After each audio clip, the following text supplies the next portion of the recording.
What happens to disgraced priests that molest and hurt children in the worst way in prison? In prison, I came across two different priests that did this horrific shit. One of them swore that he was innocent, it was all just a game, and the inmates told him, do not come to church. He thought he could. He thought he was high and mighty.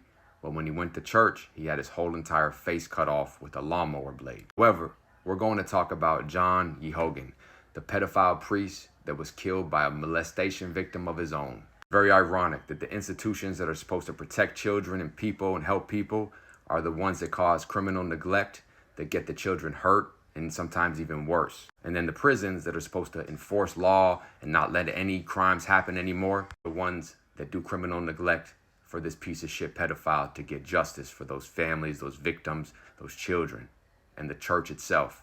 Let's get into it. The Chomo priest.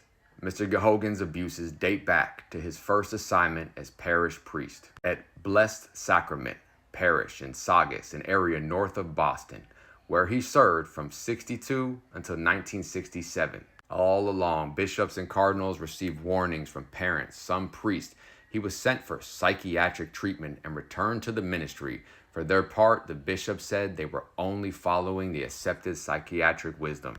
That's the reality. Trust your kids with no one. If someone called the cops on you right now for punching somebody in the face, SWAT team will be at your door. A child says anything, a parent says anything, they don't do a motherfucking thing. They sent them to get mental health work and send them right back there around your children. An accident? Come on now. These snakes look for places to go where they can get their victims and get their impulses fulfilled. This has nothing to do with religion. This is evil people infiltrating a beautiful, beautiful religion. In the end, revelations in the sexual abuse scandal led to the resignation of Cardinal Bernard F. Law, who was succeeded by Archbishop Sean P. O'Malley on July 30th. Massachusetts Attorney General released a devastating report last month saying that at least 789 children and probably more than 1,000 have been sexually abused by 250 priests and other church workers. Criticized many former aides to Cardinal Law now serving elsewhere, including Thomas V. Daly of Brooklyn, who will step down this fall for a successor, and William Murphy of Rockville Century, New York. When they would ask the Reverend questions, guess what his answer would be?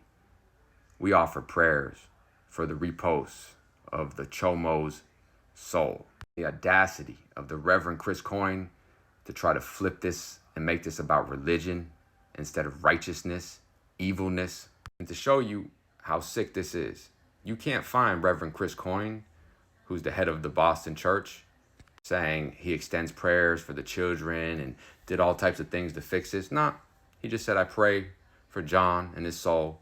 Father Coyne would go on to say, and I extend my prayer to his sister at the time of their personal loss. Remember, they do not care about our kids. They infiltrate every entity of our society where they see a weakness, they see someone lazy, they see something they can get over on. They realize the judges don't give a fuck. They realize the system, the police, DCF do not care about children. So they enter, they abuse, and they see that those entities do not want to take accountability and get a scandal, so they send them somewhere else to hurt more kids. Isn't that wild?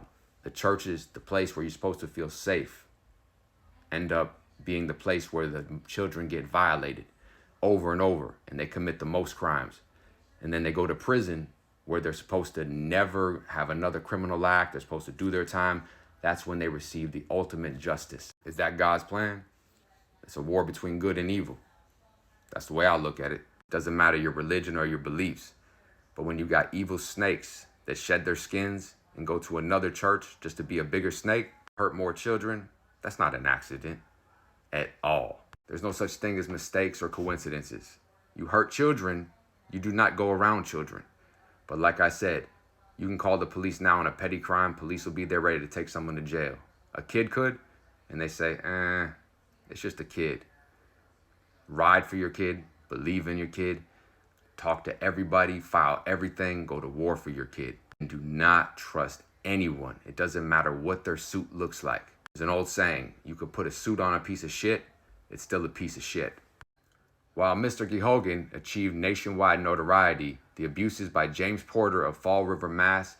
became widely known in the early 1990s, and the same was true for Rudolph Koss in Dallas. About 5 years later, another notorious priest of Boston, the Reverend Paul R. Shanley, 72, was indicted last June on charges that he raped and assaulted 4 boys at a Newton Mass church from 79 to 89. Revelations show the extent of the actions regarding abusive priests. They became clear when the judge ordered it to release file and abuse lawsuits in January 2002 as the scandal began growing in Boston. Scrutiny around the country turned similar accusations of cover-ups that led to the suspension of more than 300 priests. Suspensions? That's why prison justice exists, because there's many kids in there that were burnt, destroyed, and hurt by these priests themselves. When they went to somebody, they said, what proof do you have? And they sent the priest somewhere else. The man has a drug addiction, post-traumatic stress, can't cope with life, ends up in prison, and lo and behold, here he comes into his world now. The victimizer becomes the victim. The wolf becomes the sheep. Later, the scandal led to an extraordinary summoning of the nation's cardinals to the Vatican for a meeting with Pope John Paul II.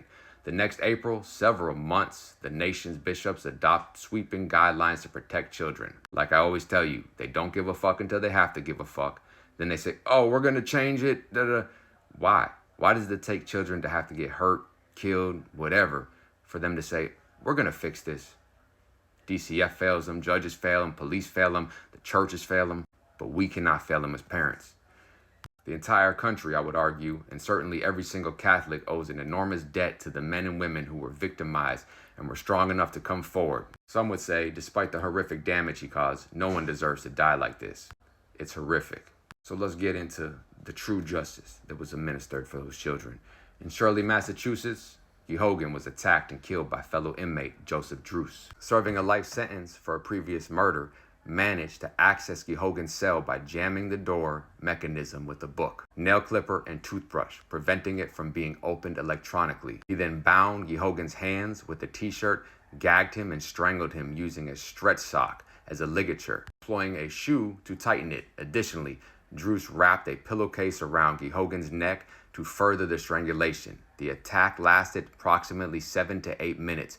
Before prison staff could force the door open, Geoghan was pronounced dead at 1:17 p.m. Method of entry: Druce concealed himself in Geoghan's cell as doors were closing, using a book to jam the door's upper track and a nail clipper along with a toothbrush for the lower track, effectively locking the door. Once he restrained the Chomo pedophile, gagged him so he could stop crying, Druce would strangle him with the sock, tighten with the shoe, and further secured with a pillowcase around his neck. And all that pain and fear was going on for at least 8 minutes. Wow, sounds familiar. You're locked in somewhere where you're supposed to be protected by the officers, and you're in there, fear, you're screaming, but nobody can hear you. Just like when the children were screaming they need help, they're being hurt, they're telling everybody, officers, they're telling the clergy, nobody listened to them. But when you were gagged, getting strangled, nobody could hear you. At the time of the incident, only one officer was on duty in the unit. Upon hearing the disturbance, the officer called for assistance. Due to the door being jammed, it took several officers to force it open, delaying their intervention. An investigation was launched to assess the circumstances and response. Druce, who was molested by a priest when he was younger, had a history of violence against individuals he perceived as sexual offenders. He stated that he considered Geoghan the Chomo priest a prize target, and had planned the attack for over a month. Security footage from the prison captured the events surrounding the attack, including the struggle of officers to access the cell and their attempts to revive Geoghan. This footage was later released online, though the source of the leak remains unknown. Here's Druce at court after he did the community service, and they're giving him the Medal of Honor. 2 different destinies would meet, all because of what this Chomo priest did to these children, and how these churches just kept letting this snake slither and hurt more children and more children. A kid that was hurt when he was a child would grow up and viciously murder him. Stay out, stay free, us.